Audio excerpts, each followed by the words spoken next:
qu'on utilise sans problème dans la vie quotidienne.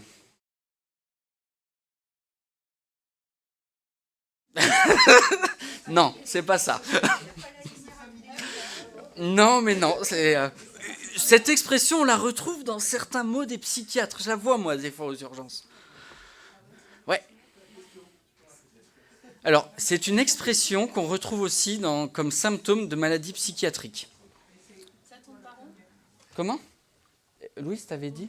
C'est quoi l'autre catégorie, l'expression ? Je vais vous... Allez, j'ai prévu la feuille de pompe, vous allez voir.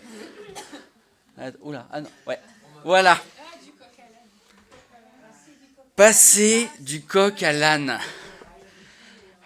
Donc, c'est à la fois une expression que vous connaissez, je pense, et en même temps, c'est un symptôme de maladie psychiatrique. Ouais. Alors, rassurez-vous, ça nous arrive tous. N'allez pas vous auto-diagnostiquer un problème psychiatrique, d'accord ? Ça m'arrive aussi, ça nous arrive, on est d'accord. Et en fait, je soupçonne notre cher disciple de Jésus, Matthieu, de passer du coq à l'âne.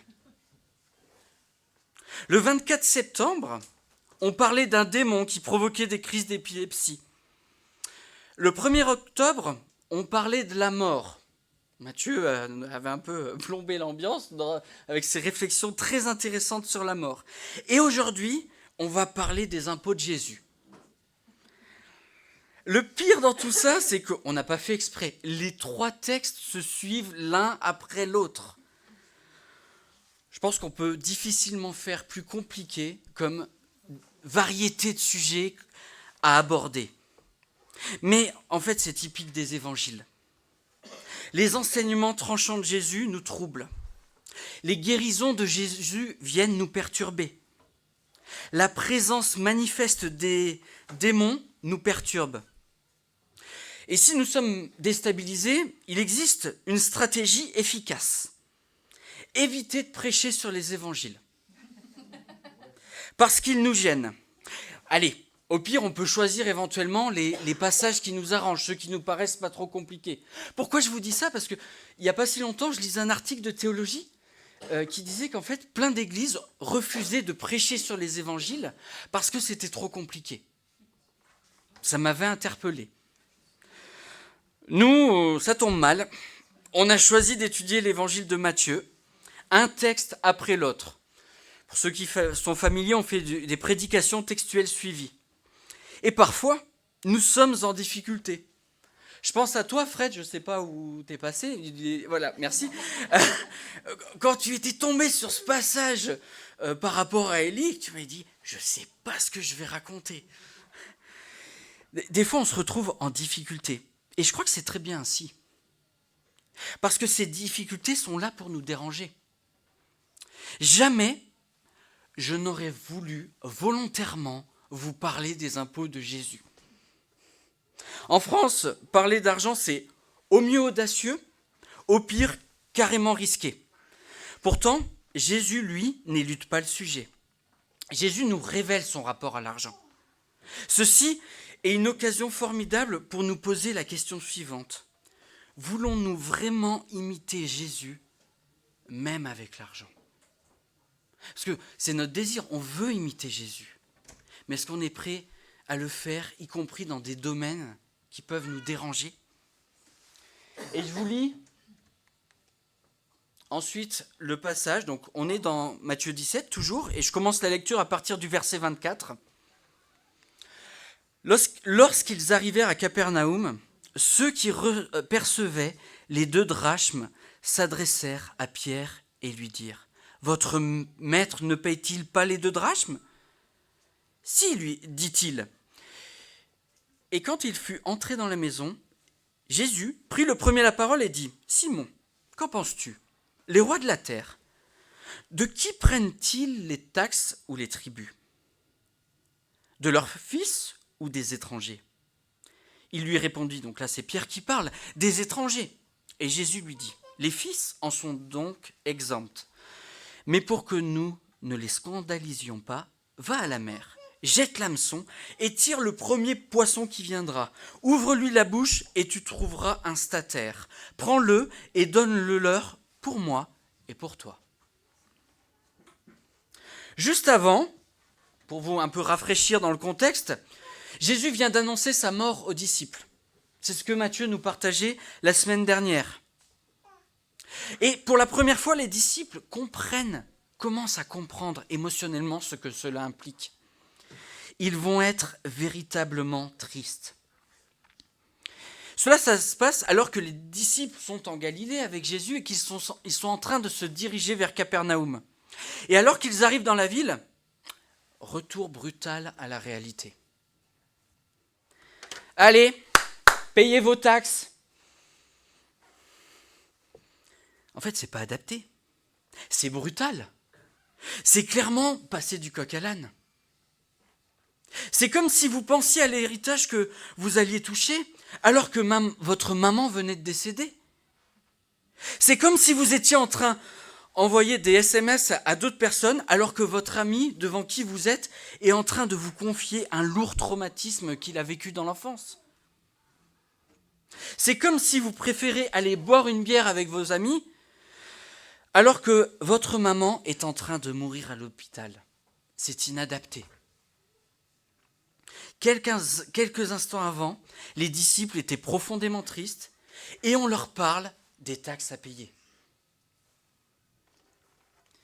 Et la première chose, les trois choses que j'aimerais souligner et essayer de répondre comme question, un impôt pour quoi? C'est le premier point. Un impôt pour qui?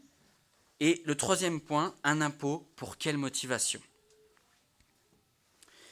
Et j'aimerais vous raconter un petit peu quelque chose qui m'est arrivé en 2006.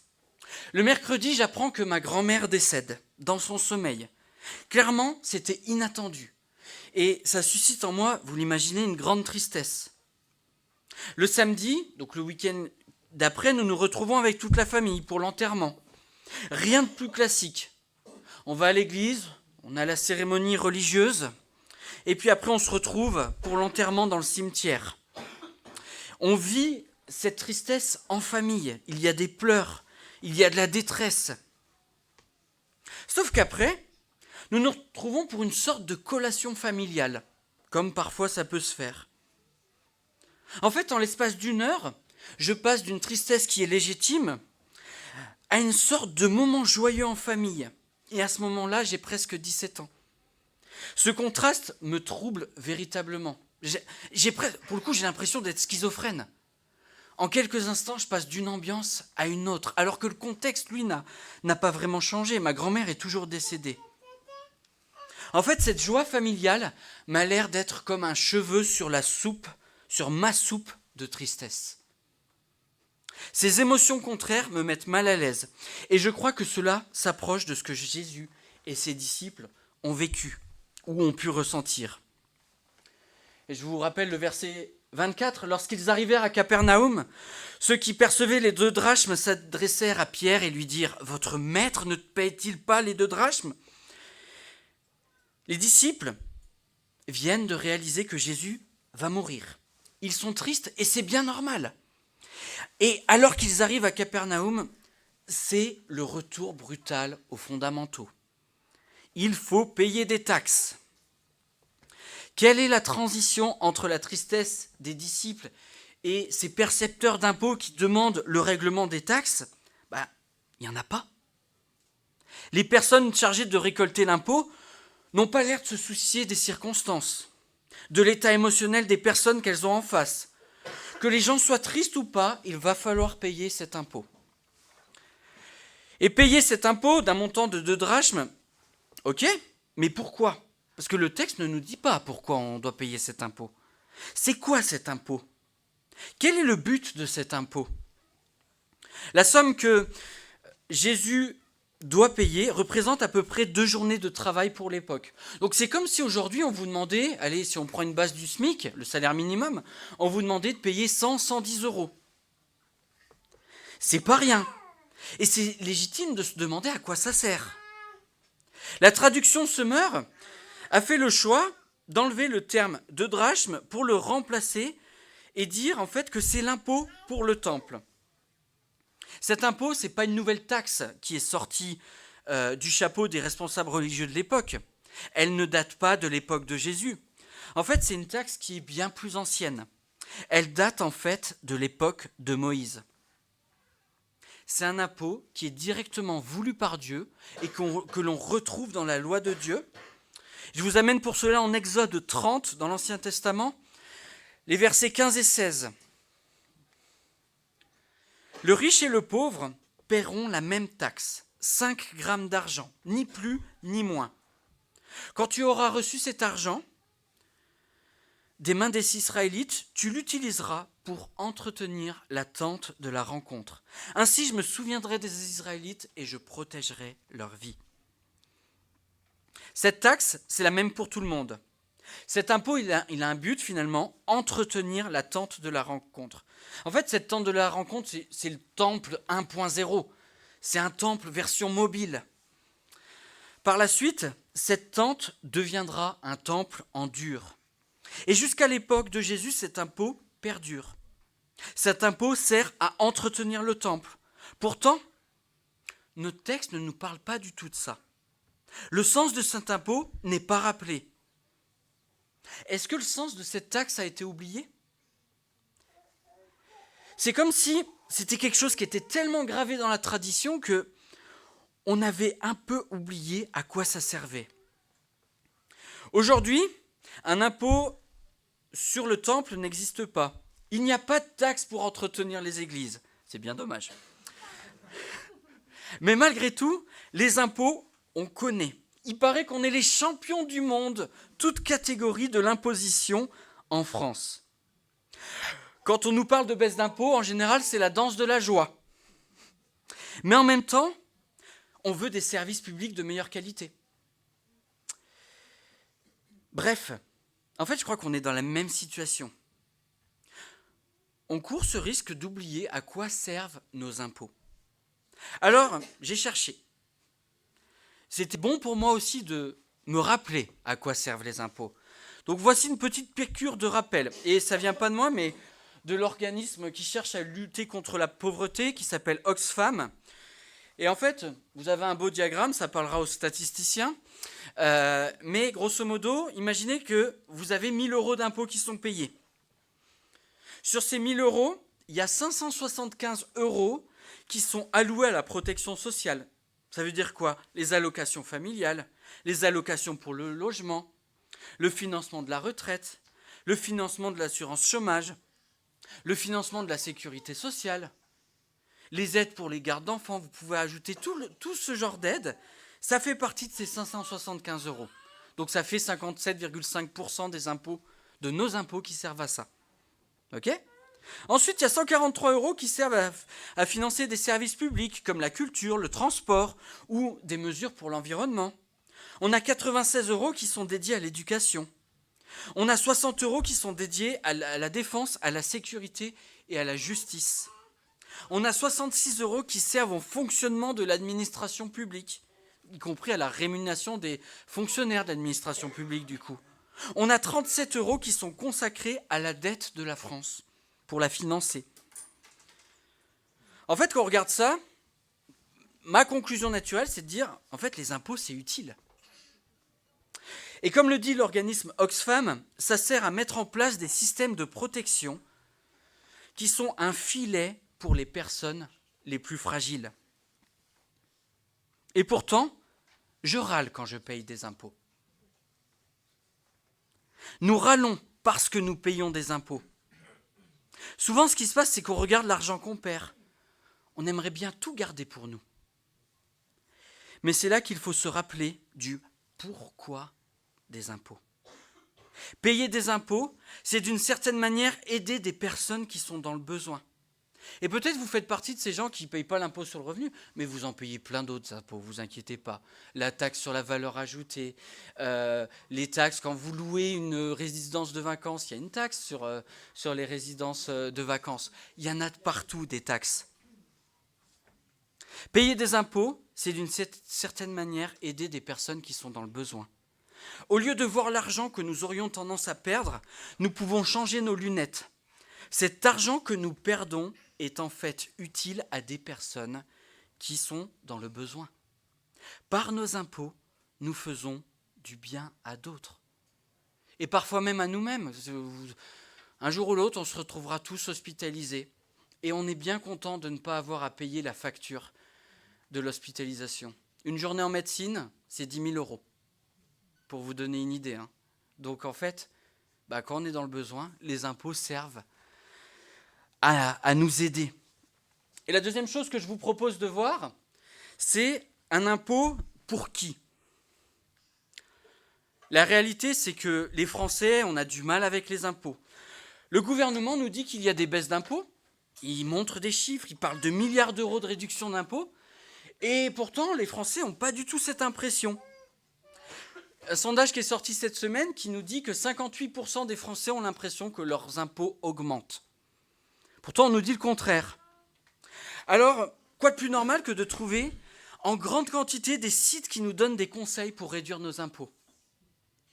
Vous voulez réduire de vos impôts ? Voici les techniques infaillibles. Employez des services des personnes à domicile, vous pourrez réduire vos impôts. Faites des dons à des associations d'intérêt général, comme par exemple le PEDE, et vous pourrez réduire vos impôts. Faire certains travaux pour faire une isolation thermique de nos résidences principales. Alors ça, je l'ai découvert. Si vous vous abonnez à un magazine, vous pouvez réduire vos impôts. D'accord ? Si vous cotisez à un syndicat, vous pouvez réduire vos impôts. Si vous faites de l'investissement immobilier, vous pouvez réduire vos impôts. Si vous investissez dans des petites ou dans des moyennes entreprises, là aussi ça marche. Et encore mieux, verser de l'argent sur un plan épargne retraite, apparemment ça marche aussi. Alors voilà un peu notre mentalité. Tout faire pour ne pas payer des impôts. Et en fait, à l'époque, j'ai l'impression que c'est tout l'inverse. Alors qu'on a posé cette question à Pierre, Pierre s'empresse de répondre et il dit « Si, Jésus, il paye des impôts !» Il y a une manière expresse de Pierre de répondre. En fait, c'est comme si je me permettais, moi, d'affirmer, alors que je n'en sais rien, que chacun de vous payez ou pas des impôts. Qu'est-ce qui pousse Pierre à cet empressement ?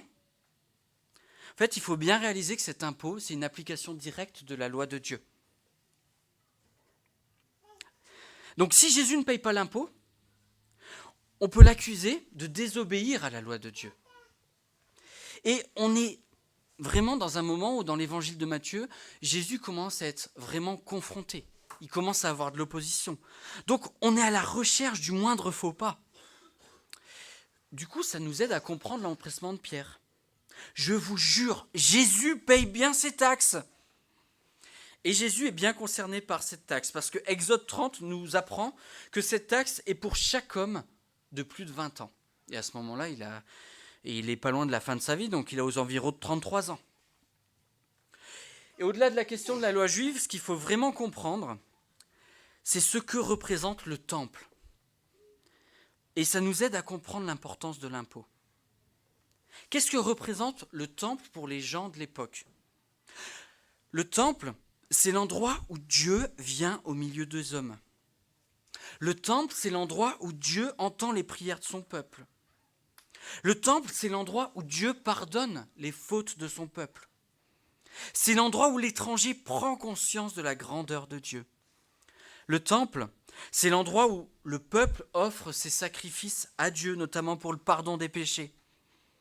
Le temple, en fait, c'est le point de ralliement. C'est la capitale religieuse. C'est l'endroit où Dieu rencontre les hommes. Donc, c'est pas acceptable de ne pas payer l'impôt au temple. Sauf que Jésus, lui, va susciter la réflexion. Et il s'adresse à Pierre, une fois qu'ils sont rentrés dans une maison. « Simon, qu'en penses-tu ? Les rois de la terre, de qui prennent-ils des taxes ou un tribut ? De leurs fils ou des étrangers ? » Pierre lui répondit, « Des étrangers. » Et Jésus lui répondit, « Les fils en sont donc exempts. » En fait, Jésus est en train de se présenter ici comme le fils légitime du roi. Et il l'est. Il est le fils de Dieu. Et en tant que tel, le temple, c'est sa maison d'une certaine manière. Et de cette manière, il amène l'idée aussi que les gestionnaires actuels du temple ne sont pas légitimes. Et si on regarde plus loin au chapitre 21 de l'évangile de Matthieu, on peut affirmer avec Jésus que ces personnes ne sont pas légitimes pour gérer le temple. Parce qu'il y a un problème. Les gestionnaires du temple ont fait d'une maison de prière une maison de business. Ou de voleurs, si je reprends le texte que je vous lis. Jésus entra dans le temple. Il chassa tous ceux qui vendaient et qui achetaient dans le temple. Il renversa les tables des changeurs et les sièges des vendeurs de pigeons. Et il leur dit, il est écrit, ma maison sera appelée une maison de prière. Mais vous en avez fait une caverne de voleurs. Pour que les personnes puissent payer l'impôt, il y a des changeurs de monnaie dans le temple. Parce qu'en fait, ce qu'il faut savoir, c'est que cette taxe, elle devait être payée en monnaie locale. Mais il y avait aussi des personnes qui venaient pour offrir des sacrifices, qui venaient de pays étrangers. Et du coup, ils pouvaient changer leur argent, puis ensuite acheter un pigeon pour offrir un sacrifice. En fait, pour que les fidèles puissent offrir des sacrifices, il y a des vendeurs. Le business prend toute la place sur le spirituel, et c'est ça qui révolte profondément Jésus. Et on a aussi une réaction des disciples qui nous est rapportée, qui n'est pas du tout la même que celle de Jésus. En Marc 13, verset 1, donc je vous ai mis une maquette du temple. Ce serait le genre de bâtiment on prendrait plaisir à visiter, je pense. Il y aurait des touristes s'il existait encore, sans problème. Et les disciples sont émerveillés. Regarde, maître, quelle belle pierre, quel édifice magnifique. Les disciples regardent les façades, alors que Jésus regarde ce qui se passe à l'intérieur. Et Jésus, par sa vie, va tout simplement réinventer le temple. Par sa vie, il va réinventer le temple, et en Jean 2, il commence à semer un peu le trouble. « Détruisez ce temple, et en 3 jours, je le relèverai. » Les Juifs dirent, « Il a fallu 46 ans pour bâtir ce temple, et toi, en 3 jours, tu le relèverais ?» Mais il parlait du temple de son corps. Et ça ne s'arrête pas à Jésus, ça va plus loin. En Éphésiens 2, je vous lis versets 19 à 22, même 21 à 22, pardon. En lui, tout l'édifice bien coordonné, donc il est question de Jésus, s'élève pour être un temple saint dans le Seigneur. En lui, vous aussi, vous êtes édifiés ensemble pour être une habitation de Dieu en esprit. Donc en fait, le temple, c'est l'Église. Aujourd'hui, ensemble, nous sommes le temple du Seigneur. Ce temple, il intègre Jésus qui est décrit comme la pierre angulaire. Et ce temple, il continue de grandir. Le temple permettait de prier Dieu. Par Jésus, nous avons un accès direct par la prière auprès de Dieu. Le temple permettait d'offrir des sacrifices. Par Jésus, nous avons le sacrifice ultime, parfait, définitif. Il est suffisant une fois pour toutes, pour le pardon de nos fautes. Le temple permettait de rassembler le peuple. Par Jésus, l'Église qui se rassemble partout dans le monde nous offre exactement la même chose.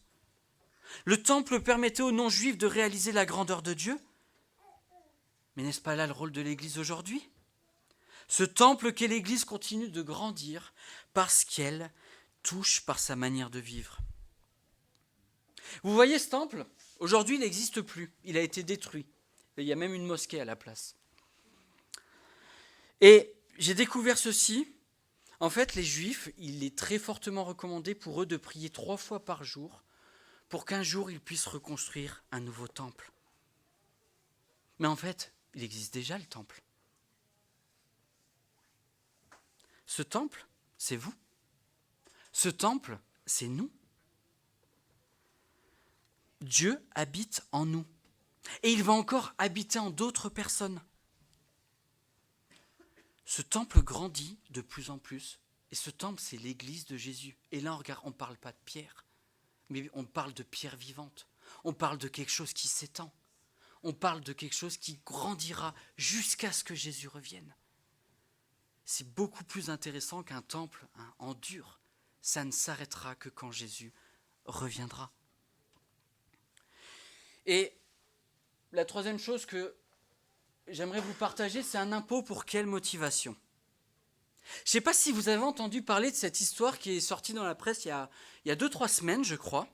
C'est l'histoire d'un chien qui était avec son propriétaire et qui se baladait dans un terrain, et le chien a trouvé une malle. Ils ont ouvert la malle et ils ont trouvé 400 000 € dedans. Franchement, acheter des chiens, aller faire des randonnées, c'est pas mal, non ? Donc en fait, alors vous ne le savez pas peut-être, mais quand on trouve un trésor comme ça, il y a des règles, il y a un cadre légal à respecter. Et du coup, la police a essayé de trouver le propriétaire du magot. Ils ne l'ont pas trouvé. Donc dans ce cas-là, c'est 50-50, 50-50. Le propriétaire du chien a pris 200 000, le propriétaire du terrain a pris 200 000. En fait, ça a fait la une des journaux, tout simplement parce que ça fait vendre. Notre société est plutôt du genre, non mais l'argent ne fait pas le bonheur. Mais bon, quand même, ça aide un peu.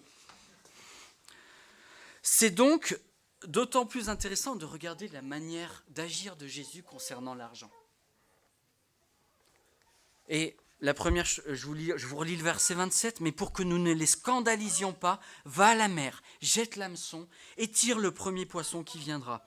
Ouvre-lui la bouche et tu trouveras un statère. Prends-le et donne-le leur pour toi et pour moi. La première chose qu'il nous faut constater, c'est que Jésus ne veut pas scandaliser. Il va payer son impôt. Pourtant, au fond, il a démontré qu'il pourrait très bien s'en passer. Il aurait pu dire que, de toute façon, vu que le temple est mal géré, moi je ne vais rien leur donner. Vu que l'argent est gaspillé, moi je ne leur donne rien. Et il aurait pu revendiquer son statut de fils de Dieu et refuser de payer pour un temple qui, de toute façon, dans quelques semaines, ne servira plus à rien.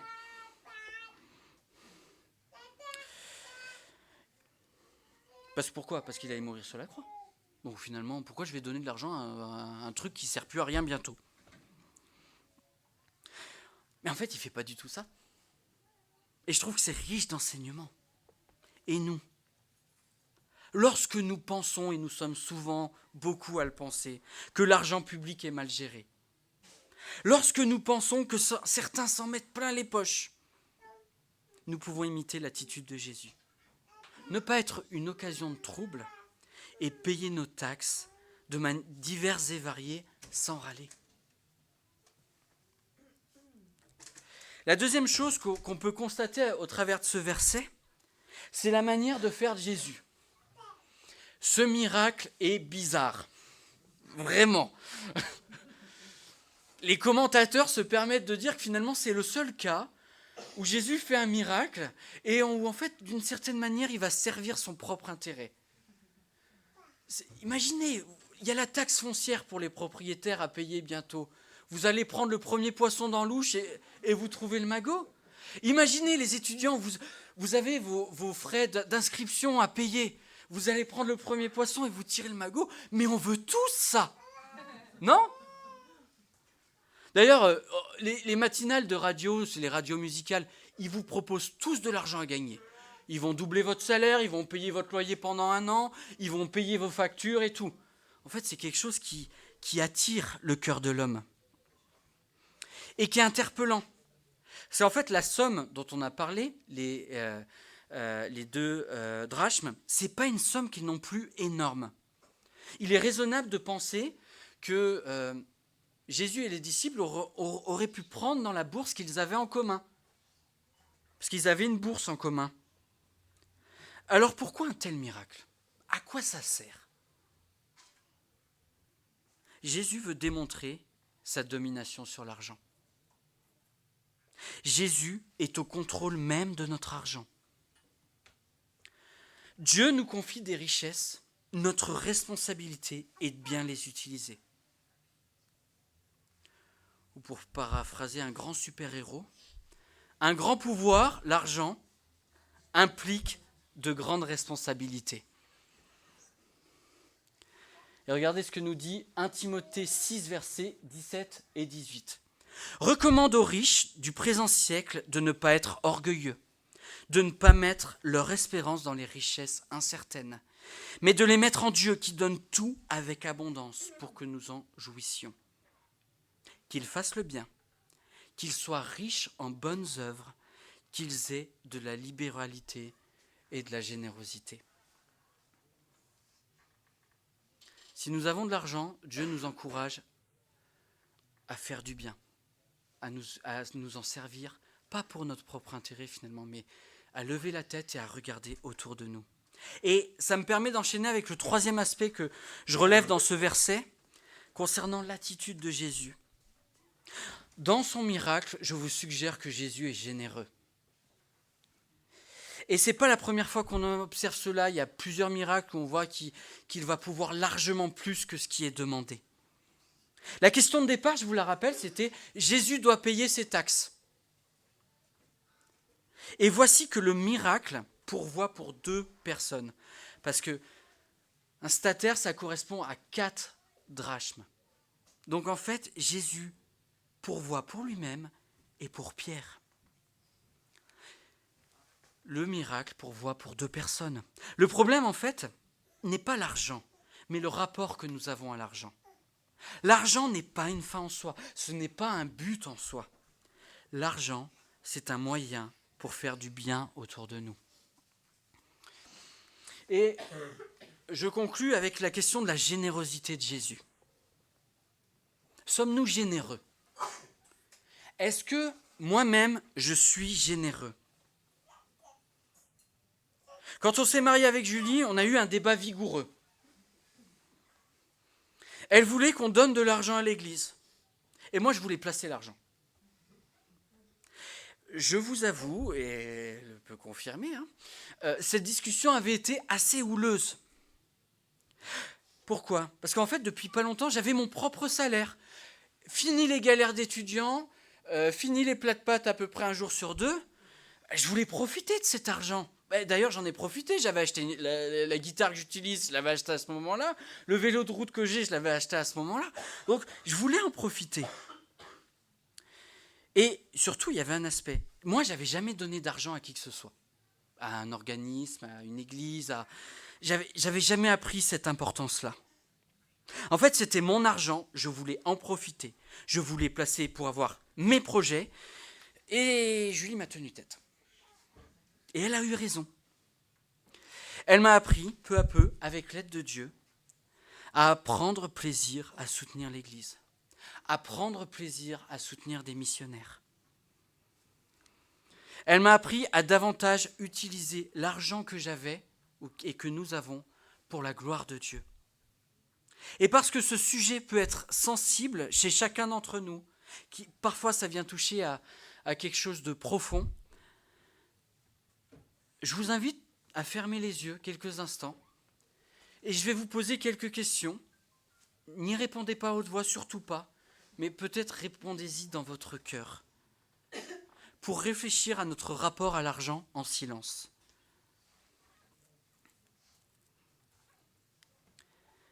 Est-ce que je me sens en sécurité lorsque j'ai de l'argent de placer ? Est-ce que je suis insatisfait parce que je n'ai pas assez d'argent ? Est-ce que j'ai déjà donné de l'argent pour une église ou pour un missionnaire ? Est-ce que je me définis comme généreux dans mon soutien financier à l'église, à des missionnaires ou à d'autres projets ? Qu'est-ce qui m'empêche d'être généreux ? La peur ? L'égoïsme ? Le manque de confiance en l'avenir ou toute autre chose ? Est-ce que j'ai envie de donner de l'argent pour le Seigneur ?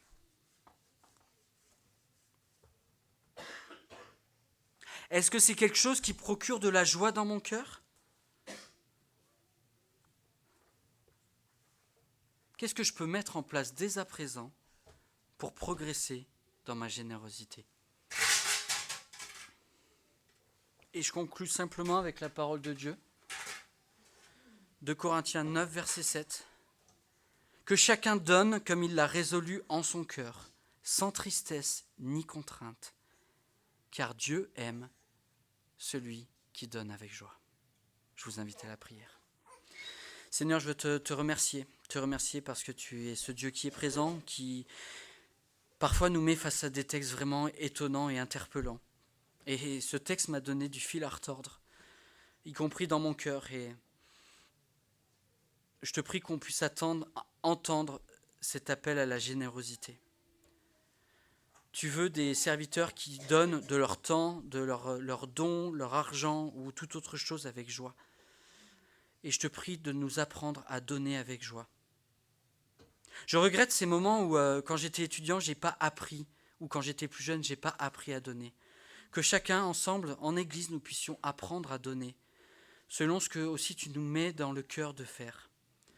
Sans non plus se mettre en difficulté, mais apprends-nous cette générosité qui est la tienne. Cette générosité, tu la partages. Tu es mort sur la croix pour une multitude d'hommes et de femmes. Tu as été généreux par ce plan de sauvetage. Apprends-nous, nous aussi, à être des personnes généreuses, Seigneur. Déjà parce que toi tu l'as été, mais aussi parce que c'est une source de témoignage pour les gens qui nous regardent. Rends-nous sensibles à cela, Seigneur, et que je pense à cet autre verset, il y a plus de bonheur à donner qu'à recevoir. Vraiment ancre cette réalité dans notre cœur, s'il te plaît, Seigneur.